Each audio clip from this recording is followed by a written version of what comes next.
Well, welcome everybody. It's good to be together tonight. And I thought we'd start with prayer and the daily text, such an important part of our here we are, our historical DNA and also current relevance. Is it was fun to talk to Vaudine. I said, Vaudine, here's what because she kind of kept the light on for years with the use of the daily text and would order a handful for people that were using it. And I got the history of it a little bit back from her. She said in the first years that more than just Pastor Christensen was using the daily text, they were mimeographing it, and handing it out to people on Sundays or on different things. And so she said it's really used more now, of course, than ever before at Trinity. And that I didn't really think about that. I just thought it's been used for a long time.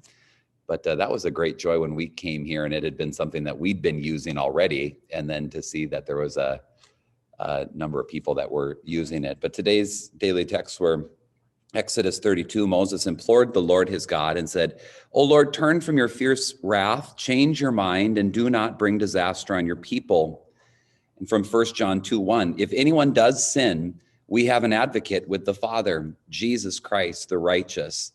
I was thinking about that 1 John is so realistic and so idealistic in the same way. I write these things so that you won't sin. But if anyone does sin, talk about realistic, right? And that's my hope. I know it's my only hope. And yet you don't also lose the holy desire, that God is at work and in preventing and leading us not into temptation and drawing us into life of holiness and providing for us fully when we fail miserably. And not only just wiping the slate clean, but giving us an actual advocate with the Father, Jesus Christ, the righteous one. So Jesus, we thank you even as we consider tonight, you sitting at the right hand of God, being our advocate. We don't have to go look for an advocate, hire one, search one on Yelp or on legalreview.com. We can know that we have the best advocate in the entire earth, one who's sympathetic because you yourself, Jesus, were tempted in every way. And yet without sin, you pray for us from a place of power and purity. We thank you, Lord, that we are here tonight. Here we stand, but really here we are tonight as people that are forgiven and people that are made new because of the work of Jesus Christ and him alone. And so it's to you we turn tonight. In Jesus' name, amen. First 2 weeks, and they're available on YouTube, but most of you were here, was Here We Stand. That was kind of the granddaddy of them all as we think about Martin Luther's stand at the Diet of Worms. And that was really looking at the content of what we believe, teach, and confess, not only in the Lutheran Church, but also at Trinity, our constitutional commitment to the scriptures and as the Word of God. And also then the portion of the Book of Concord, that is the Small Catechism and the Unaltered Augsburg Confession. Last week, we talked about Here We Walk and thinking about the Lutheran Church as a movement within the church. And that we certainly have our monuments too, but at its best, we're a evangelical movement, we're a Catholic movement, we're a teaching movement, and we are an apostolic or an evangelistic movement, a missional movement, a movement on the go. This week, we're going to talk about Here We Are, and next week about Here We Go, Trinity's mission. And some of that will be, certainly some historical storytelling, but also kind of looking forward. What does this mean for where we're going? This week, Here We Are, historical DNA and current relevance. What I want to do is just give some key dates. I love this quote from Pastor Christensen. I know part of it's covered, at least for us, this is a conversation I actually had with Pastor Christensen. When I was saying, tell me your impression really about Trinity ongoing. Now he's with the Lord, but I really, this is a close quote to what he said. He said, I always saw Trinity. I remember him kind of closing his eyes. I always saw Trinity like a solid pier that reached out into the ocean and had two strong pylons that went deep into the ocean floor. One was the strong message of God's grace that is exemplified in the Reformation commitments.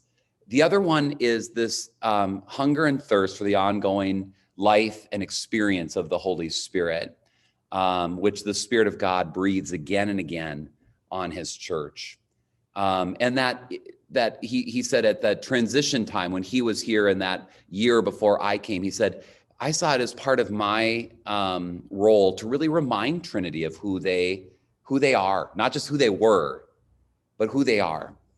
That if their way forward was going to be at all informed by where they'd come from, it would at least include these two commitments. It would look different, of course, from year to year, but Trinity would be substantively changed if you move out of either one of those two areas.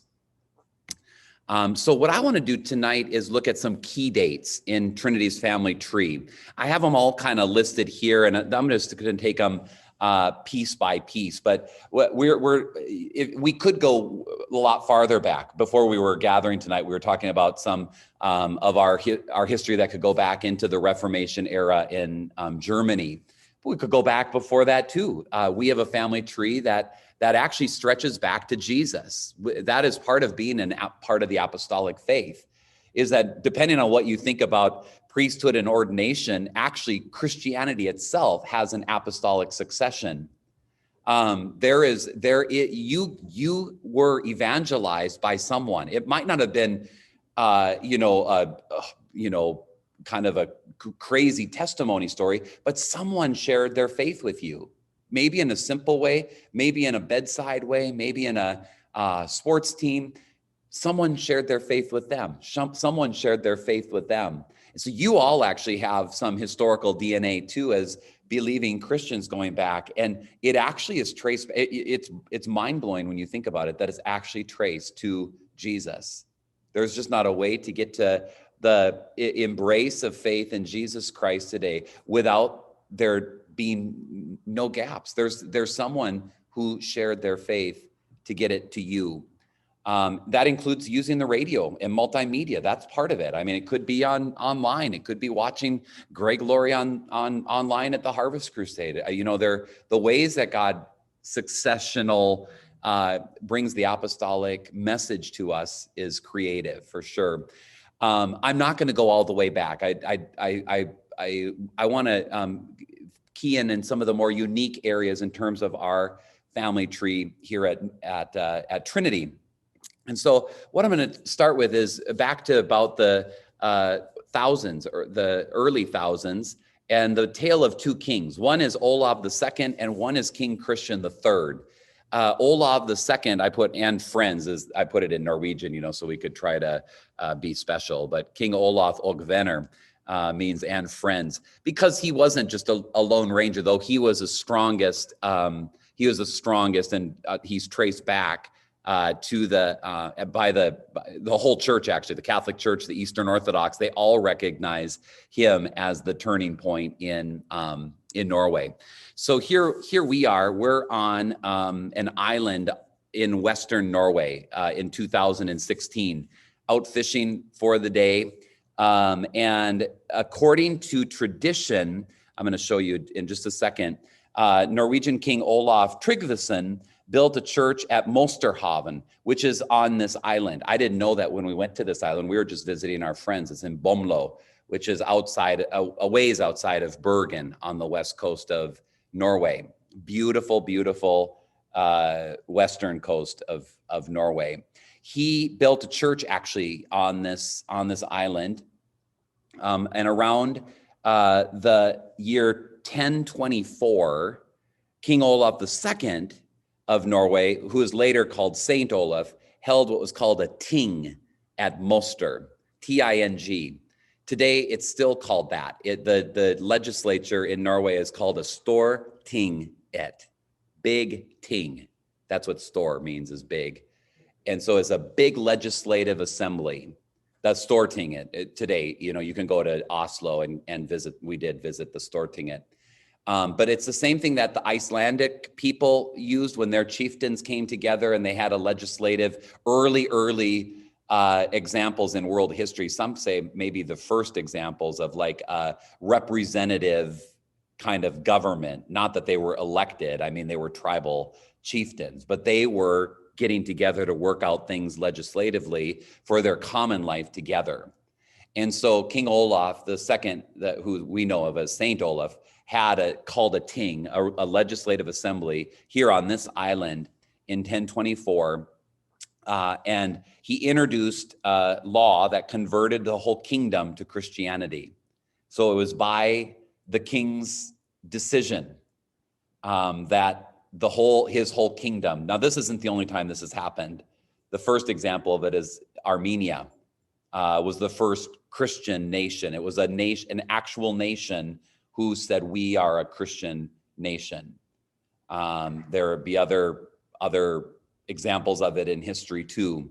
It really only works in a Christendom kind of mindset, when you have a very strong wedding between the political life of a place and the spiritual life of a place.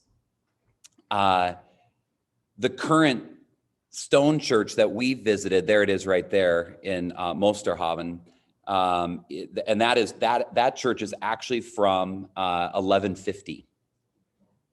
So we went in there. It seats about 100 people if you wedge people in there. It's very dark in there. I took some pictures on the inside and I deleted them because it would you couldn't see a thing. But it was a beautiful, surrounding, as you can see. That's not where Olaf is buried. Olaf, the king, Saint Olaf is the one on the far right, I believe. And he has an axe, which is the royal symbol of the Norwegian is these two axes. And it's also the symbol of the Church of Norway is these two axes. And you'll see it at St. Olaf College in Minnesota as this axe. That's how Christianity was introduced to Norway, was through the axe. I mean, is a power evangelism, as John Wimber would say, but a different kind of power evangelism, certainly than John Wimber was thinking about. He's a really big saint, actually, in the whole church, and I mean this meaningfully. He's actually buried in Nidaros Cathedral, which is up in Trondheim, which is was the largest northern cathedral, medieval cathedral that you still go to today. So his grave is there, and that's where new kings and the bishop of the main bishop of Norway is usually recognized in that space. It's a beautiful, beautiful cathedral. This is the cathedral in the town we lived in when we were in Norway. I sang in the choir in this cathedral in Stavanger. Yep, it's a smaller cathedral. It's beautiful too. It's also from the 10 and 1100s.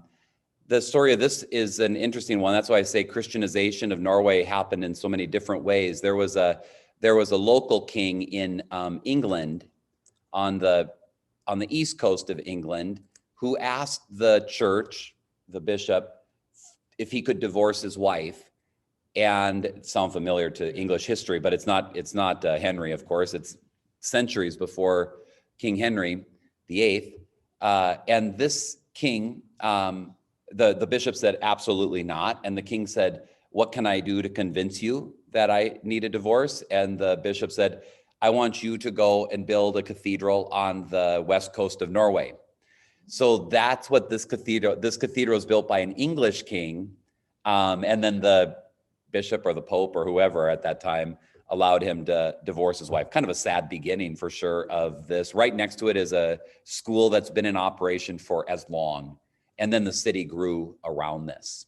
And then the second king, so the first king is King Olaf II. The second king I want to talk about is King Christian III. And he's from, he made an edict in 1528 that his whole kingdom would become associated with the evangelical movement, with the Lutheran church. And he was the king of Denmark, but also the king of Norway. They called him King of Denmark and of Norway. Anyway, he also by decree said this land is Lutheran. Now, it's interesting, the transition, back Olaf II, I was going to put a picture and I forgot of a Stav church. Those are the famous, really ancient churches, wooden churches in Norway that are made of all wood, and they're completely dark on the inside. And like a lot of places in like Latin America where you'd have a local pagan deity, and then in front a saint, at times, there was a syncretism. Scandinavia was totally syncretistic after they were declared Christian. So even when it started to be, let's say, there masses offered and Christian worship offered in places, and I don't know how long, I don't know it that detailed, but for a long interim, it was a real syncretistic expression of Christianity. Likewise, with the King Christian III declaring everybody Lutheran in one day, that also was a very slow process. How it got applied in churches was very slow. And there were many priests who resisted, of course. Some were punished, some just went with the flow and okay, now we're Lutheran, but I mean, it wasn't a real conversion. I mean, I'm not judging whether it was a real conversion or not, but for many, it was an edict, that changed the situation. But notice the time when he did it, 1528. Do you remember the time of the small catechism and the Augsburg Confession was 29 and 30. So this is pretty early, in the Lutheran movement, let's say. It's before a lot of the other confessional witness was written. And so they were identifiably Lutheran lands the year before the small catechism is actually published. So what Martin Luther was doing in Germany sounds like it was reaching out, spreading like wildfire. Absolutely. There were people from all over actually that were coming to study in Wittenberg. Yeah, it became, I mean, if you go there, it's a small town and it's beautiful. I mean, like a quaint German village is, but it's not impressive in terms of size. And it was a brand new university when Frederick the Wise and really wanted to put it on the map with an influencer, and so Luther fit that role really well. But yeah, there were students from Finland, from Sweden, from Denmark. I don't know about Norway. I mean, Norway was, 99% farmers, or 90% farmers and 9% fishermen. But there's old nations that have academic centers and so forth. Not as much in Norway. Anyway, the transition was kind of slow, but early. When you think of the Lutheran movement, I mean, 1517, he nailed the 95 Theses up to the wall. It's not that long after that those nations, became identified with the Lutheran movement. I want to skip ahead now, to the 1800s. So a lay movement began in Norway that would become known as the Haugeon Movement. Why do I say this? Because Trinity is absolutely affected not only by the churchly movement of Norway, but also by the lay movement of Norway. Almost all Norwegian Christians are influenced by these, what we call two poles. And you see them sometimes working in a beautiful kind of complementary way, and then you see at other times a conflictual way. This goes right into America, and some of the different synods that exist in America to this day still bear these two poles. But I want to introduce you to this person named Hans Nielsen Hauge. He was a young man in Fredrikstad, which is south of the Oslo fjord, going on the Swedish border, and it was a military base for Danish troops. He was under heavy kind of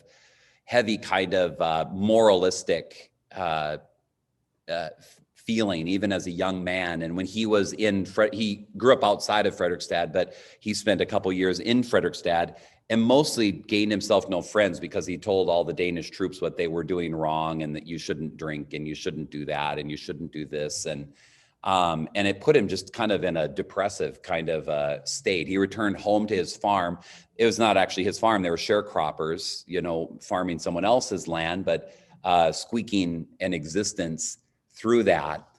And he was out in the field, and here's a picture of him out in his field sowing, and he was singing, Jesus, I long for thy blessed communion. And I think it was on the third verse.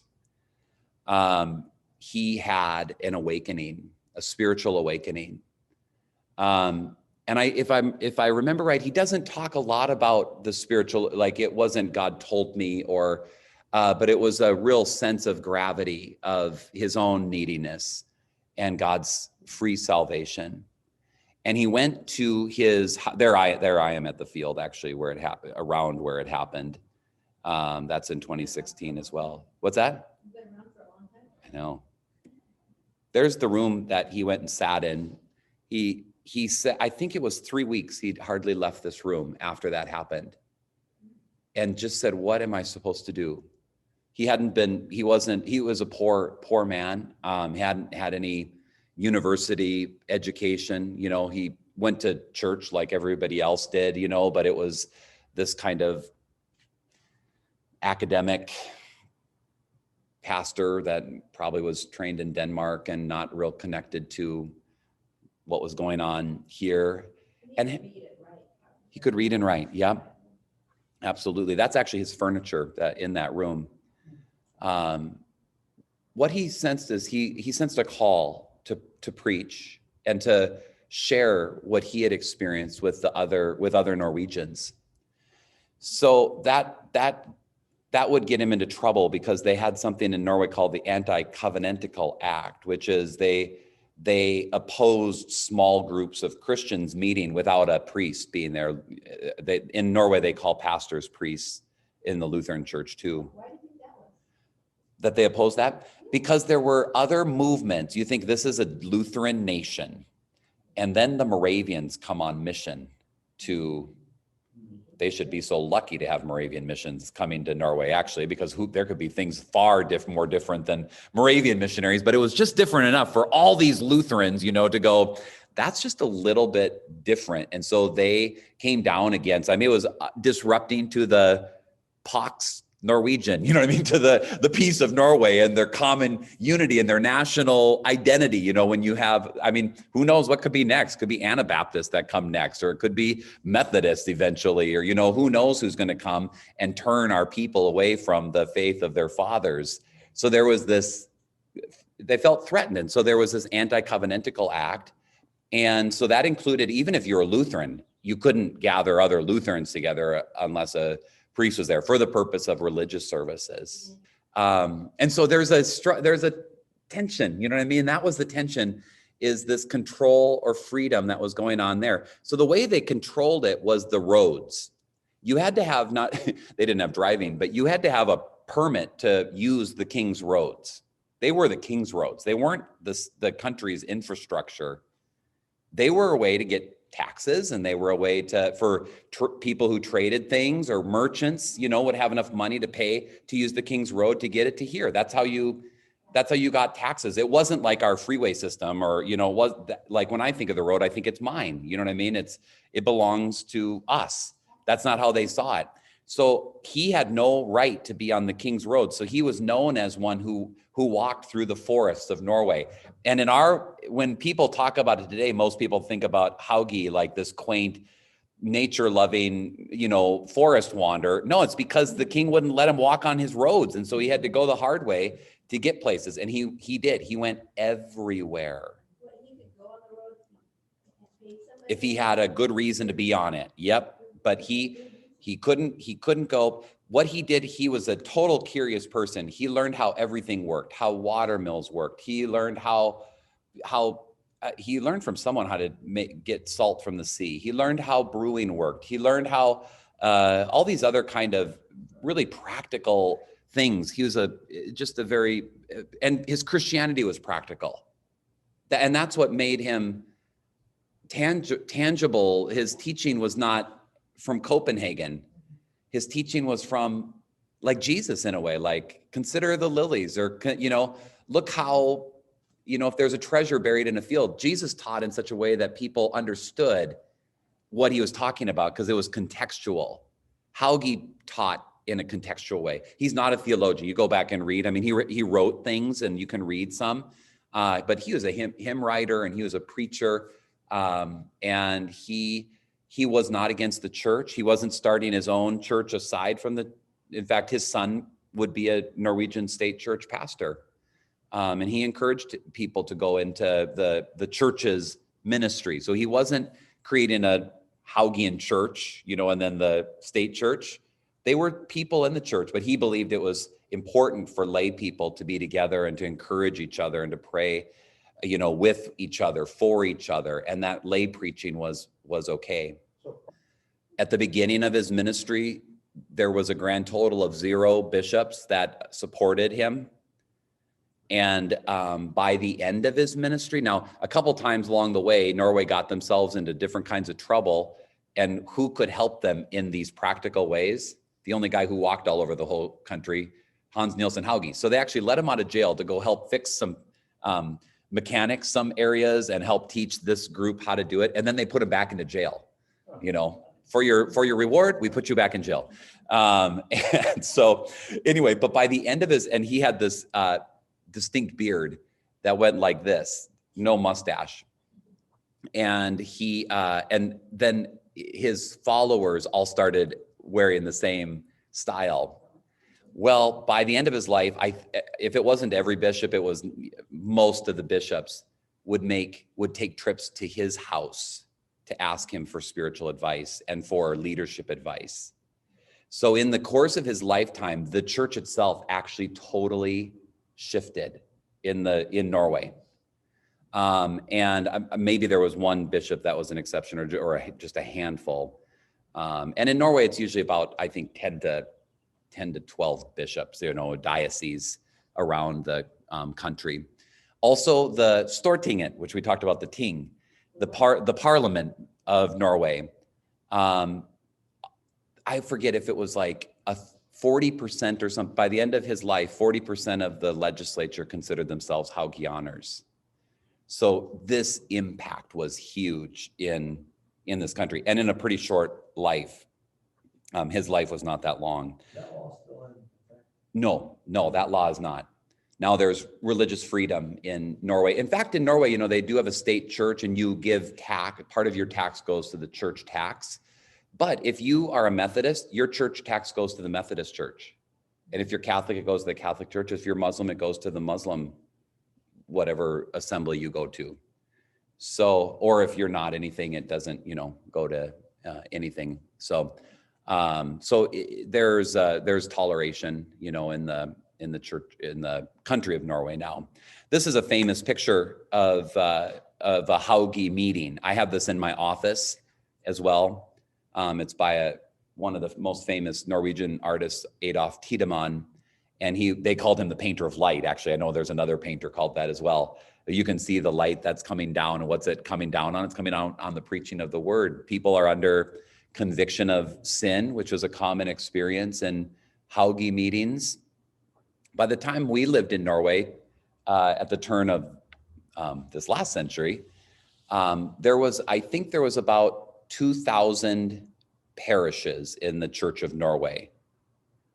So parish churches. And there was about 4,000, what they call bedehus, which is prayer houses.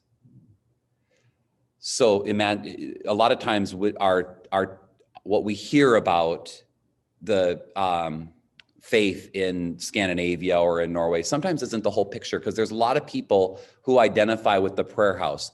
Anna Mae Kais is a prayer house Christian. Anna Mae Kais grew up going to when she was on her island, went to the prayer house. And sometimes they go to the church, but usually like on a weekly basis, they go to the prayer house. And it's usually connected to one of the free movements. It's connected to the Santal mission, which was mission to India. And so a missionary that's home on furlough would come and preach there, on Sunday night. Or they were Lutheran. Yep. Most prayer houses, they didn't do baptism at prayer houses. They didn't do the Lord's Supper, confirmation, weddings. They'd have lay preachers, and oftentimes it was school teachers that were the local spiritual leaders. In fact, a lot of times the cool thing is a parish church, they have to, figure out the geographic center of the parish, and then they have to put it equidistant from everybody, because it's like socialism plus state church, so it has to be equal suffering to get to for everybody. And then the prayer house can put it wherever they want, you know what I mean? So they could have these local expressions. Sometimes the prayer houses would grow bigger than the parish church would. But like I said, there's a fraction of prayer houses that are kind of against the state church, and then they have begun having their own baptism and their own communion apart from the state church. But this is the two poles of Norwegian Christianity, and these two poles live here, whether we know it or not. That's why I'm talking about it. They actually live in almost at Trinity, and especially in churches that have Norwegian background. You have the free movement type Christians, and you have more churchly type Christians. Tiedemann also, so you see the simple rudimentary kind of house that this is in, probably someone's home. But the actual, when they would build prayer houses, Bedehus, they looked kind of like this. They're just wood, simple wood, usually just white on the outside structures. They'd give them a name like Bethany or Bethel or Elam, or a lot of prayer houses have like a place, like a New Testament or Old Testament place connected to it. They hardly ever call it like St. Timothy Prayer House. That's more like a state church would be named after a saint or a title of Jesus or Mary or so. Here's another picture that Tiedemann wrote, and it's a state church service. So he did these two paintings, and they're at the National Gallery in Oslo, gigantic paintings actually. And one of them is the Haugeon meeting that I showed you before this, and next to it is the state church meeting, and you see the priest with the black robe and the ruffle thing that the Danish and Norwegian pastors wore, and the baptismal font is there, and you see the singing in the little pew boxes. You see some religious art, crucifix or other things that is there. This figure back here in the sun, do you see the man with the little bow? Yeah. Yep, we think he might be what was called the klokker, which is like the cantor, the song leader. It was some liturgical leadership, but more just even song leading. And it was a spiritual function in the Norwegian church.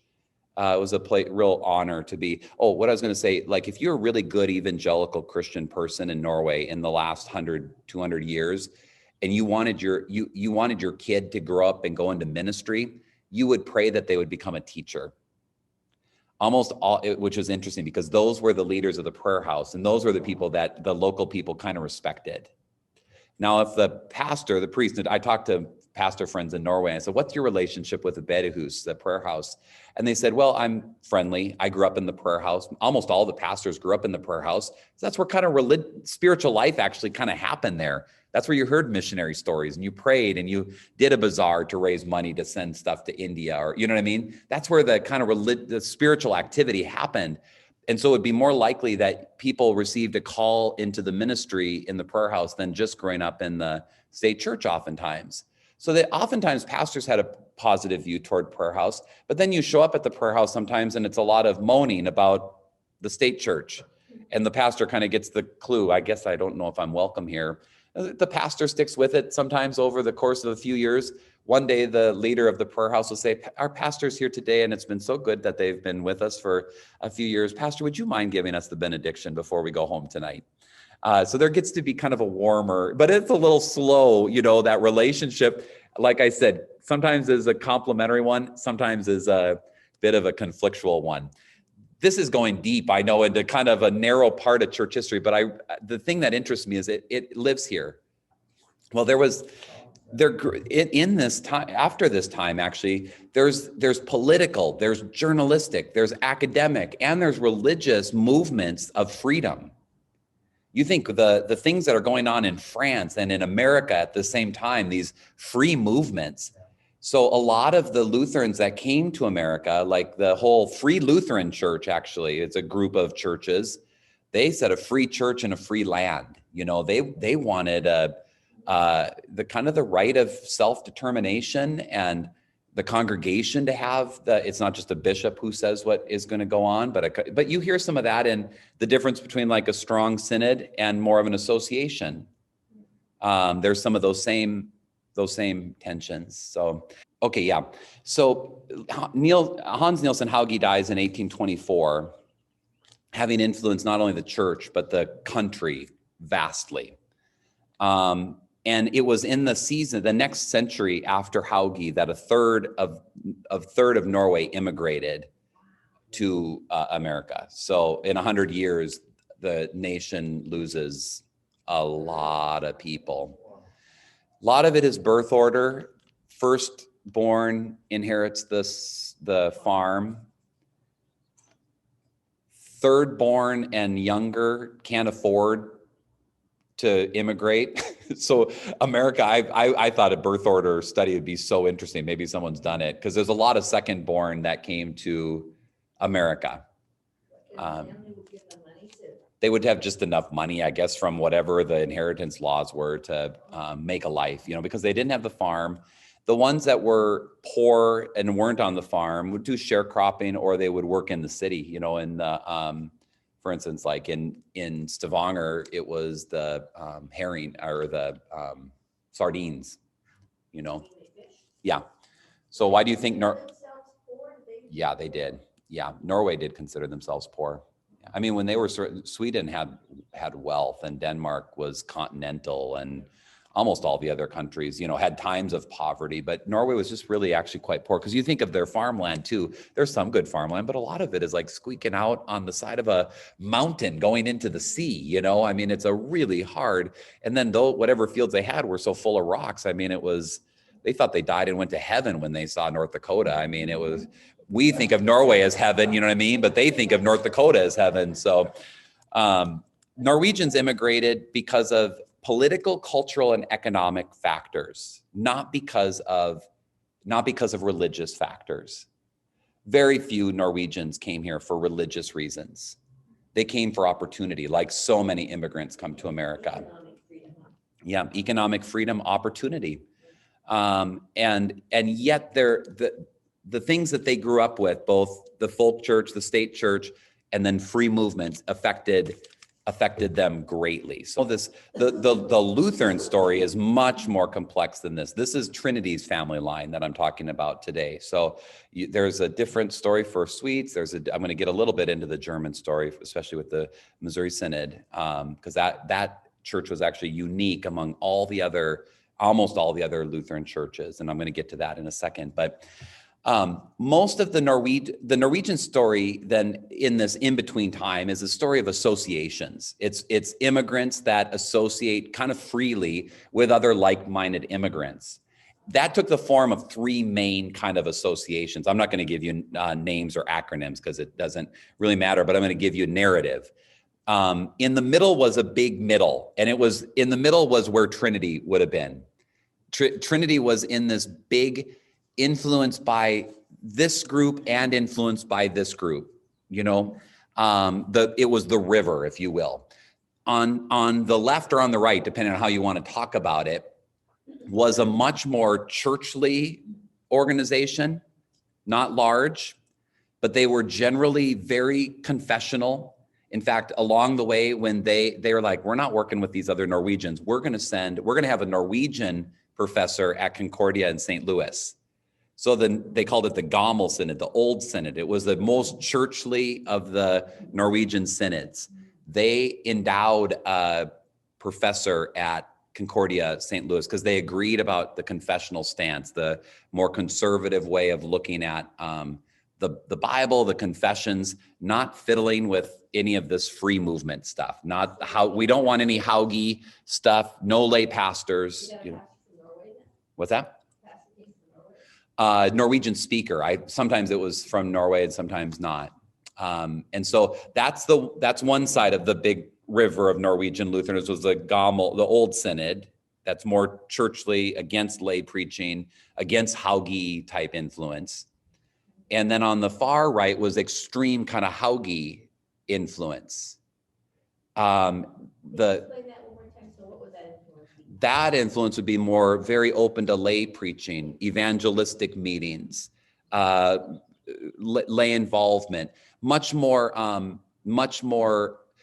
one of the marks of pietism, we call that the Pietistic Movement. One of the marks is very open to work with other groups. So they're open to work with other people, other kind of Christians. They don't see themselves as parochial or non-Lutherans, and even having non-Lutherans preaching at the church, or so that's the two kind of edges of the swath that was Norwegian. And like I said, they were around associations, a lot of times around schools. So some of the colleges that exist to this day, like Luther College and like St. Olaf College, like Concordia College in Moorhead, Augsburg College in Minneapolis.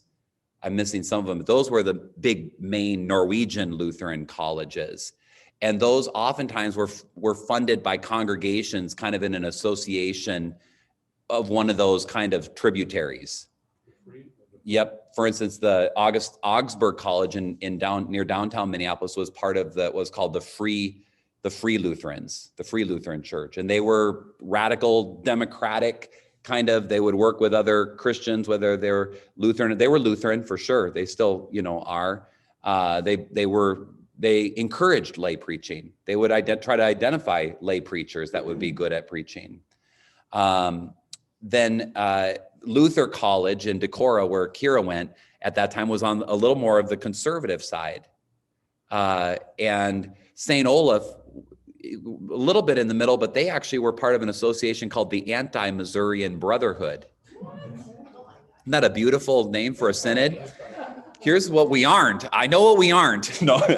And that was people that didn't agree with having a professor come from the Missouri Synod, standpoint. And so all these schools and associations have their, kind of interesting stream as well. So, but generally, and here's what I'm talking about, the main river, okay, that Trinity actually was a part of. 92% of Norwegian congregations in America joined what was called the Norwegian Evangelical Lutheran Church. So all these different associations merged together in 1917 and became what was called the Norwegian Evangelical Lutheran Church. 4 years later, Trinity gets planted by that group. So that group wasn't around forever. Now their predecessor people were. This is a part of a much larger thing. But as a unified synod that was stationed in Minneapolis, Luther Seminary was their seminary, would become Augsburg Publishing. Those are some of the old institutions that were connected with that movement. So this is both sides, the very conservative and in that Norwegian Evangelical Lutheran Church were people that were influenced by Hauge, but could tolerate the state church type people, and state church people that could tolerate the Hauge type people. The Haugeans that couldn't tolerate it kept their own. They were part of the 8%, The state church people that couldn't tolerate being with Haugeans, they kept their own. What was the impetus to join? To join together? Yeah.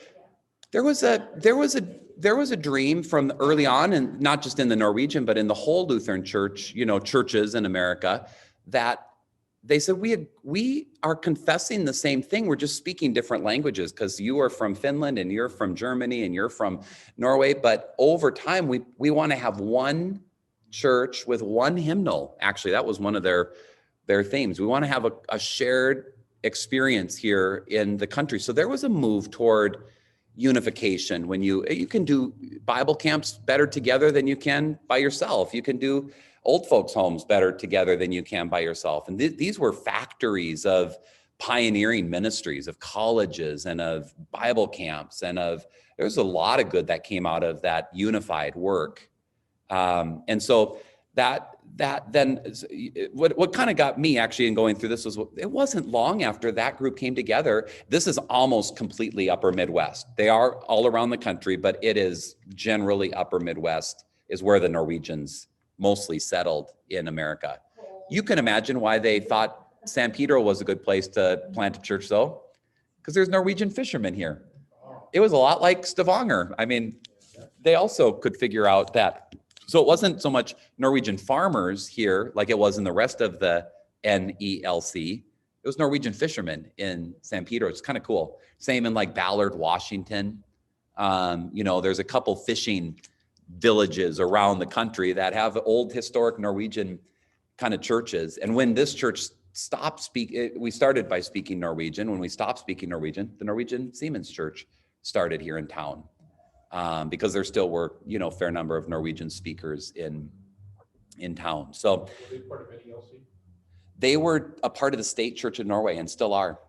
They're an actual state church parish. Yeah, here. So they're actually part of kind of, in some ways, both. There's a free movement called the Seamen's Church organization, but it's made up all of state church pastors, you know what I mean, that have a vision to reach Norwegians abroad. It wasn't that long after it was all Norwegians that made up the Norwegian Evangelical Lutheran Church. There weren't other ethnic groups. Not that every church was all Norwegian. I mean, even this church had, other people in it, but it soon dropped the name Norwegian and just became what was called the Evangelical Lutheran Church, the ELC. But it didn't mean anybody came or left. They just were becoming more and more American. The times of World War also changed Lutherans' perspective in our country. I mean, they really became Americans, and kind of the troubles of the old country were hopefully kind of left behind. And so that was true in German churches too, not just Missouri Synod, but other German churches too, that really kind of like, because I mean, that was Norway was, I don't know if it was neutral, but it was just overrun by Germany. Yeah, no, it was in the Second World War. Yeah. So But I don't think Americans had a generally real positive view of Norway actually during the Second World War, because they were pretty heroic, but the kind of like, we're American, you know what I mean? We're kind of the problems of royalty, the problems of state church, we're done with that. You know what I mean? There was a lot of that kind of shedding of that old. And they quit speaking Norwegian. Yeah, exactly. Yeah, their identity really did become not just Norwegian. You're right. Yeah.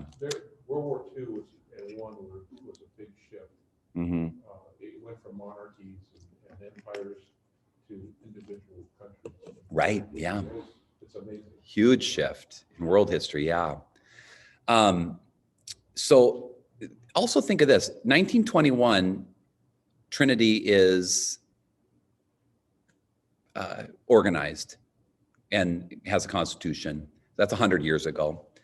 But it was 13 years before they called their first pastor. But the reason I want to say this, I don't want to read too much into it because we don't have much firsthand. The closest we have is Jay Cook's, the grandson of, some of the early people. And then some of the other earliest ones are really past now. But that's a long time to be a congregation without a pastor. Yeah, 13 years. And they were served by visiting pastors. So it wasn't like it was a 13 years of lay-led church. They had, actually one was Pastor Hoff from Santa Monica. Some people around here, not at Trinity, but other Lutherans, are you related to Pastor Hoff from Santa Monica? No, I don't think so. Anyway, come down and have communion service or marry people or baptize, confirm. But we have to recognize that there is a church that's around for 13 years without a called pastor has a strong lay leadership, right? They are a congregation in their own right, with or without a pastor, which speaks something to this big river, you know what I mean? That they're in this, somewhere on this spectrum of living in this river. So Pastor Edwards, I want to say was around for, I think was pastor for about 11 years.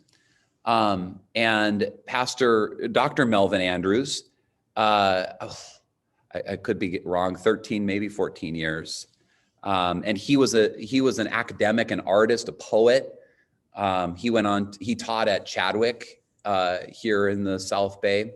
And then he taught at what is now California Lutheran University after he left here.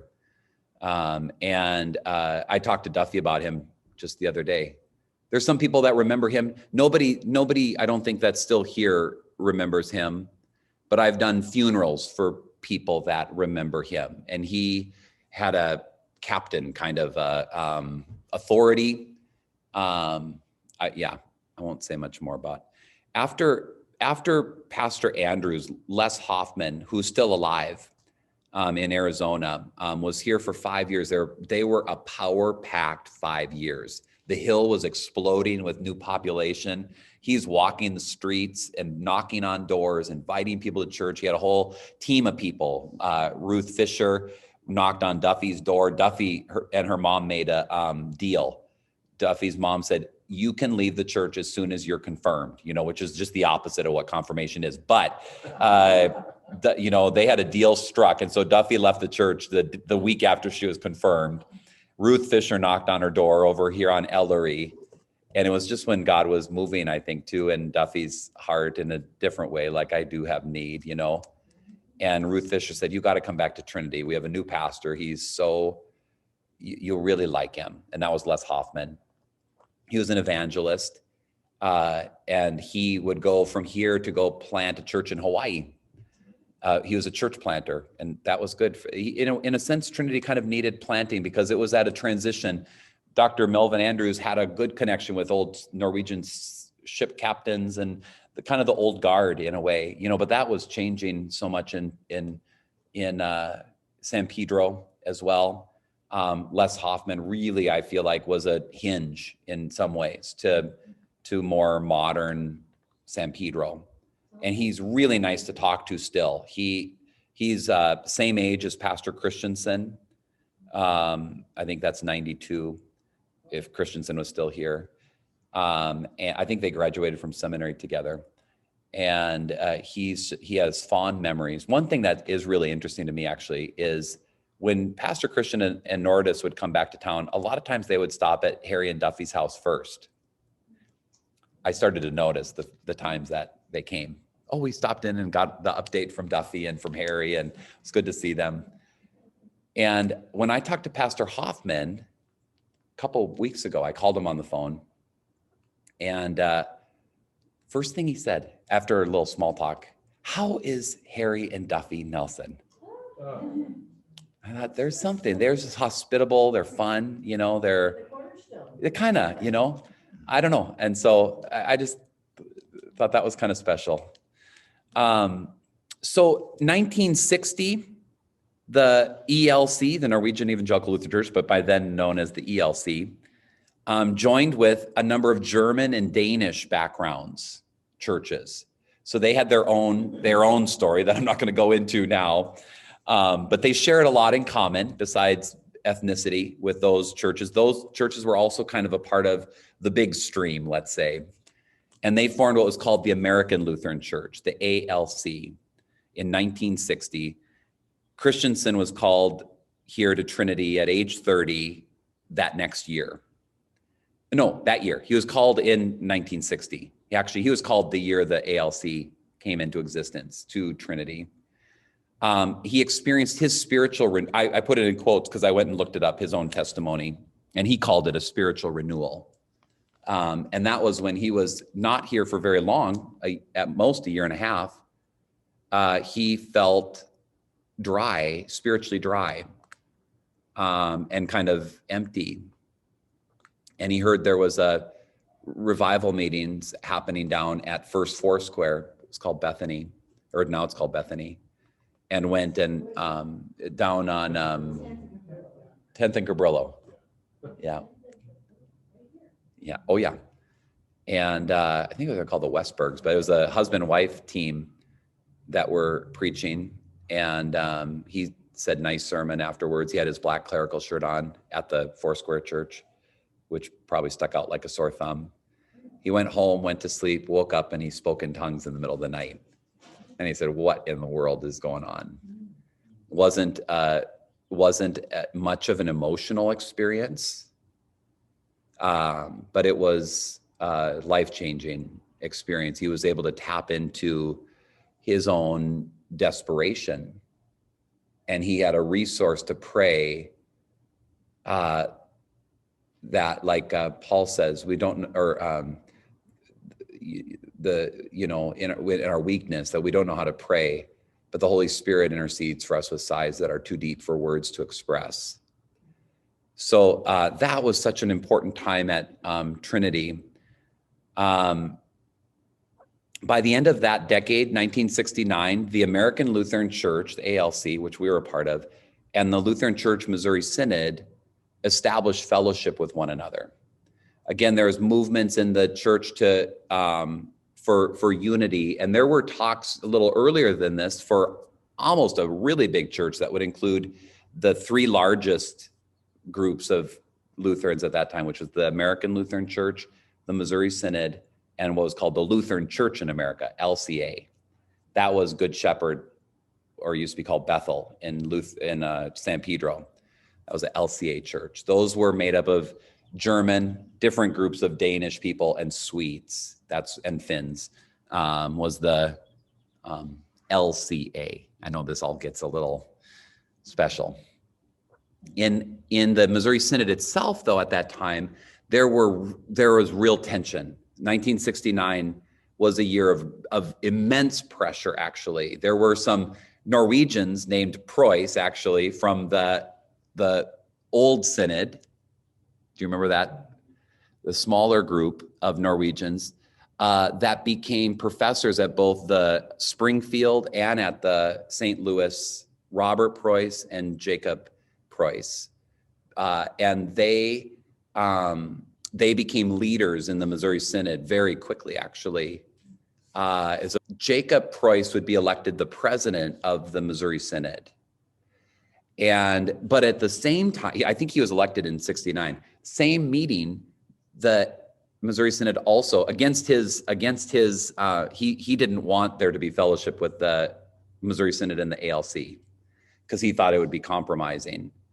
But in the same meeting, they also established fellowship, which kind of set up this, battle within the Missouri Synod. That's not my story in terms of my own personal story or my church's story. It's more some of yours.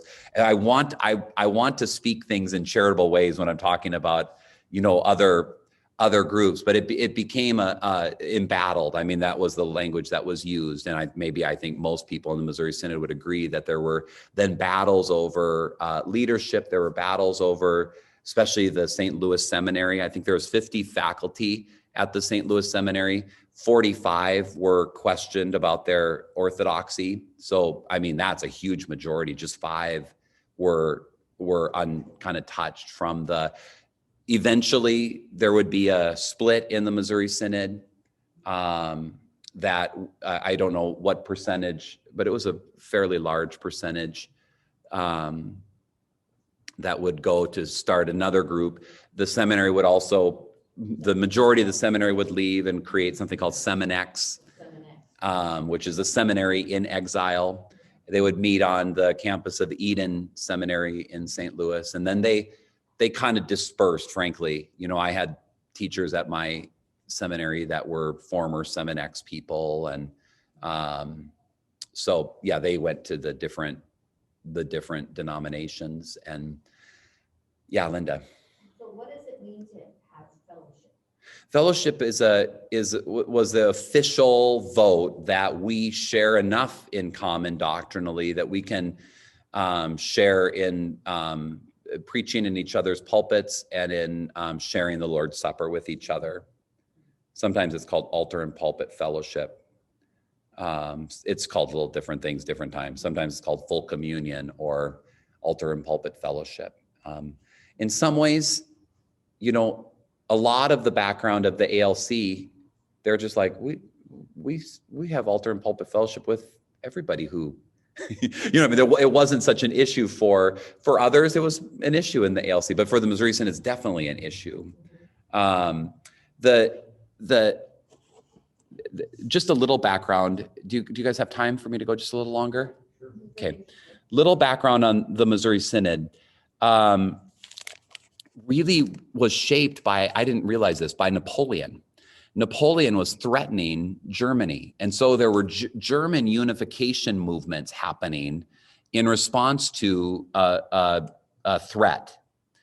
And so there was a Prussian king, Frederick Wilhelm III, who tried and failed and then tried and succeeded, if you can call it success, to unify the Reformed and the Lutheran churches in Germany. So since the time of the Reformation, there's been Reformed expressions of the Protestant faith in Germany, and there's been Lutheran expressions of the Protestant faith in Germany, and then there's been Catholic expressions in Germany. So depending on the region that you were in Germany, there'll be some of the German churches Reformed, some of the German churches Lutheran. Now some of the German churches, we call it United. It's Lutheran Reformed-ish.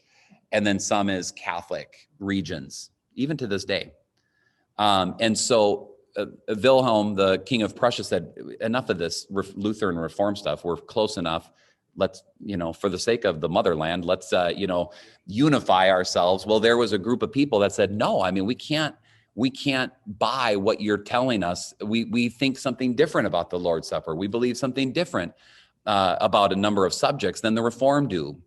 And those were, people then that rejected the unified church in the unified Protestant church in Germany. They ended up getting really marginalized then in the nation. They were I'd say persecuted and imprisoned, actually, some of them, not everybody, but there were examples of being imprisoned. Plus they just didn't want to bow the knee on what they thought was a real what do you call it? Compromise in their confessions. So there was a number of immigrant groups that started to go. Grabau was one who brought a group of those German Lutherans to New York. Martin Steffens is an important name in the Missouri Synod history, came on a number of ships through New Orleans. One ship was lost at sea, sank. The others came, before they came on land, they actually had a discussion. Are we going to be a democratic kind of church or a congregational type church, or are we going to be more like a European style church? And they decided we'll be a more European style church, and they made Martin Steffens a bishop. They actually, but I think it was the congregation that made him a bishop, not an archbishop that made him a bishop, so there was a authority from down below, but they did say our future is going to be more vertical than horizontal. The problem was in the first year, he bought land, lots of acres. What is it, Perry County, I think, and not far from St. Louis. And there was problems with abuse of power, but then also adultery in his case. And so he was removed from the community. And in his place, there's many other leaders, but C.F.W. Walther, who's the famous kind of then unifier of those different immigrant groups from around the country that would become what we know as the Missouri Synod. So C.F.W. Walther became the figure who unified these various immigrant groups, but you got to keep in mind how they got here. They came because of persecution. They didn't come because of opportunity or because of economic. They came because they wanted to, like the Puritans in a way. So their stance has always been a little different than most of the other immigrant groups that came.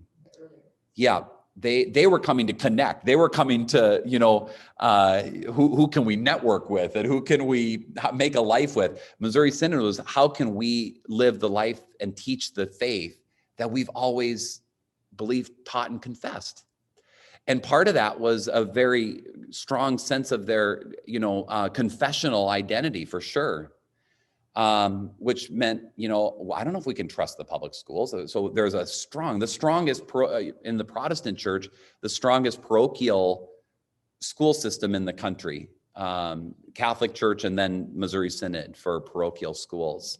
But even when we hear the word parochial, I mean, it's this kind of like, it's our job to educate our kids.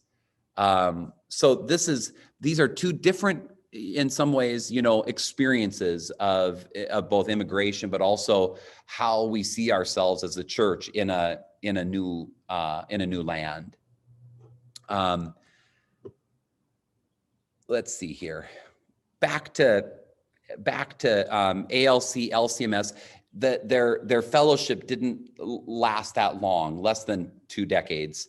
And then it was impaired, they call it. I think it was actually less than 5 years maybe until it was impaired, because in 1970, the American Lutheran Church started ordaining women. That also exacerbated the tension between the Missouri Synod and the ALC. I want to say it's 1973 that they declared the relationship impaired, the fellowship impaired, and I'm not sure where it went from that. They've had times where they worked together more. They worked together to make a hymnal in the late 70s. In the last minute, though, the Missouri Synod pulled out from what was called the Green Hymnal, the Lutheran Book of Worship, and made one that was very similar, the Blue Hymnal. It was different color, but much of the same content. The liturgy was similar. Lutheran worship. Oh, Lutheran Book of Worship, LBW. That was, which Trinity never got. Actually, Trinity skipped a whole generation of hymnals. They stayed with what was the red hymnal at that time. So anyway, that's more information than we need. It was during that time, actually, Pastor Paul came to Trinity. He was called as a pastor here in 1972, but he came here in 1970. He came from Dallas Seminary. He's a Lutheran. His dad's Lutheran pastor was Trinity Hawthorne, Prince of Peace in Costa Mesa.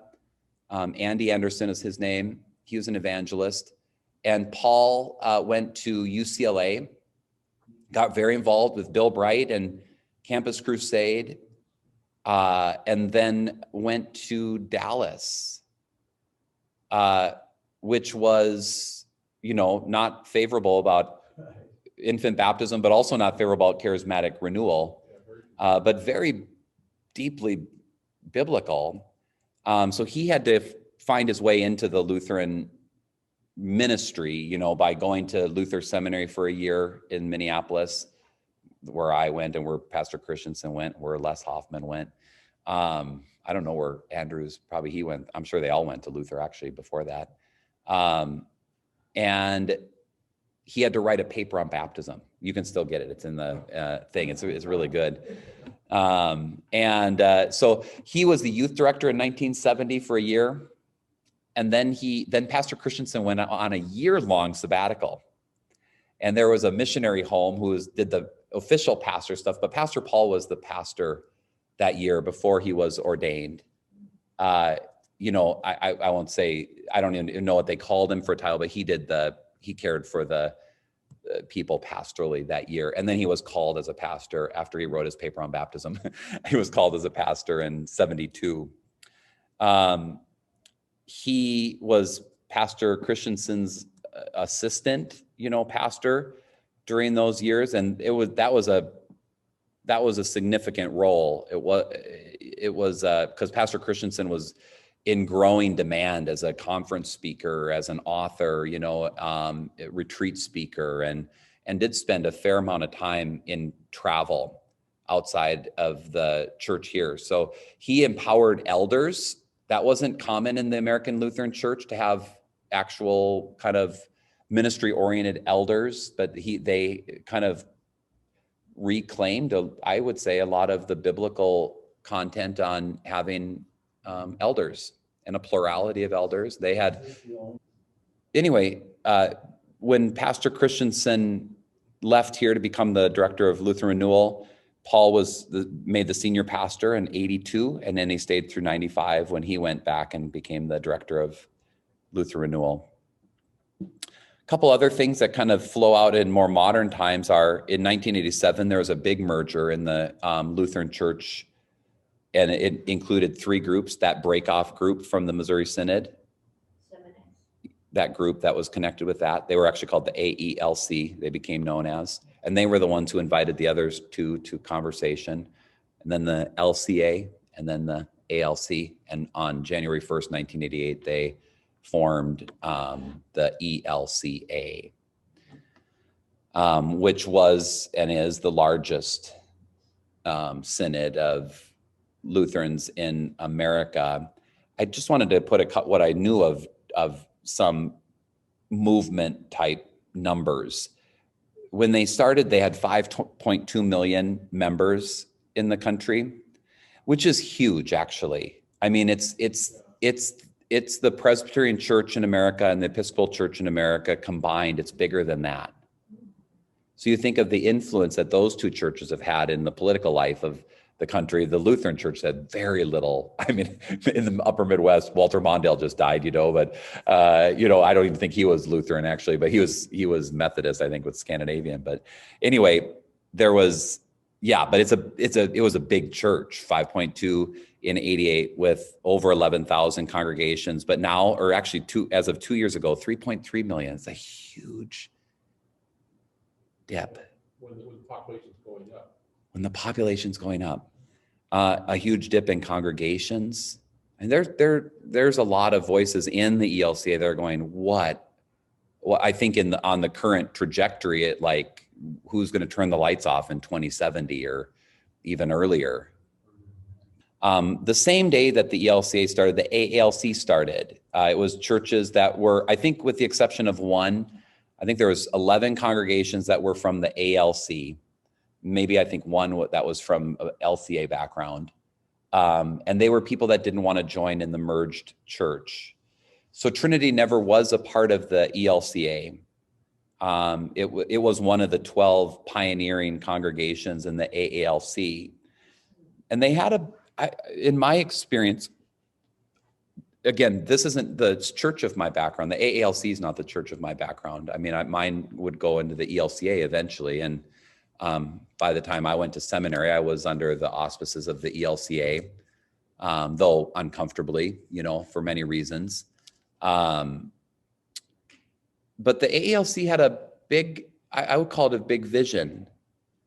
They saw themselves and there's conflict even now about the initial seasons, but they were Lutherans that came from more pietistic, evangelical, that kind of Haugeon background, but had a high view of God's word. They were churches that felt a little more Missouri Synod, had a more confessional, orthodox kind of focus on teaching and correct doctrine, but had a high view of God's word. And there were charismatic-oriented congregations that had a high view of God's word.